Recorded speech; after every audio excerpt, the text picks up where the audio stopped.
नवरात्रि के तीसरे दिन माँ चंद्रघंटा की पूजा की जाती है। दुर्गा माँ ने असुरों का संहार करने के लिए चंद्रघंटा का रूप धारण किया था।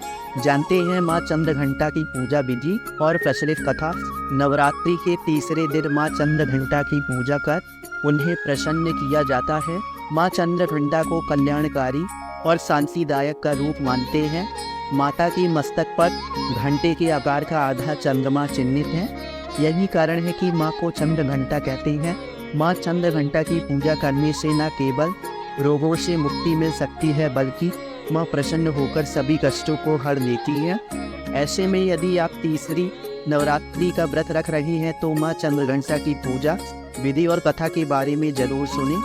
आज का हमारा लेख इसी विषय पर है। आज हम आपको अपने इस लेख के माध्यम से बताएंगे कि माँ चंद्रघंटा की व्रत कथा क्या है। साथ ही पूजा विधि के बारे में भी पढ़ेंगे। माँ चंद्रघंटा की पूजा विधि। पूजा शुरू करने से पहले माँ को केसर और केवड़ा जल से स्नान कराना जरूरी है। उसके बाद सुनहरे रंग के वस्त्र पहनकर कमल और पीले गुलाब का फूल अर्पण करें। साथ ही माला भी चढ़ाएं। आप पंचामृत, मिश्री, मिठाई आदि का भोग लगाकर माँ के मंत्रों का जाप करें। माँ चंद्रघंटा की कथा। प्रचलित कथा के मुताबिक माता दुर्गा ने माँ चंद्रघंटा का अवतार तब दिया था जब दैत्यों का आतंक बढ़ने लगा था। उस समय महिषासुर का भयंकर युद्ध देवताओं से चल रहा था। महिषासुर देवराज इंद्र का सिंहासन प्राप्त करना चाहता था। वह स्वर्ग लोक पर राज करने की इच्छा पूरी करने के लिए ये युद्ध कर रहा था। जब देवताओं को उसकी इच्छा का पता चला तो वे परेशान हो गए और भगवान ब्रह्मा विष्णु महेश के सामने पहुँचे। ब्रह्मा विष्णु महेश ने देवताओं की बात सुन क्रोध प्रकट किया तथा देवी अवतरित हुई।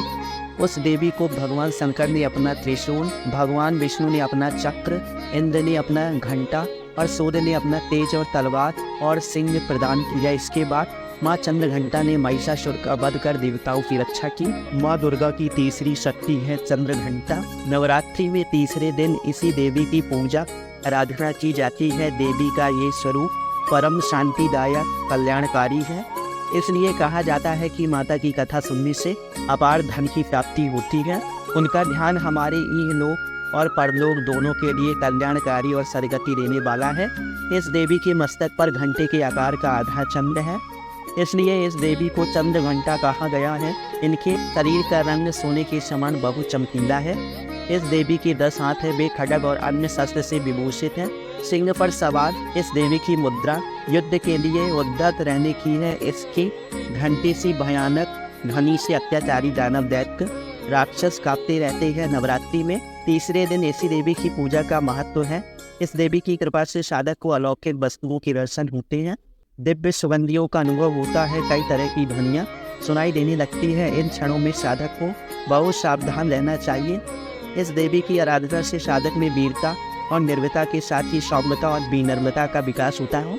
इसलिए हमें चाहिए कि मन, वचन, कर्म के साथ ही काया को विधि विधान के अनुसार परिशुद्ध पवित्र करके चंद्रघंटा की शरणागत होकर उनकी उपासना और आराधना करना चाहिए। इसके सारे कष्टों से मुक्त होकर सहज ही परम पद के अधिकारी बन सकते हैं। ये देवी कल्याणकारी है। हमारे YouTube चैनल से जुड़ने के लिए हमारे YouTube चैनल को सब्सक्राइब कीजिए, जिससे धार्मिक और आध्यात्मिक कहानियाँ आप तक पहुँच सके।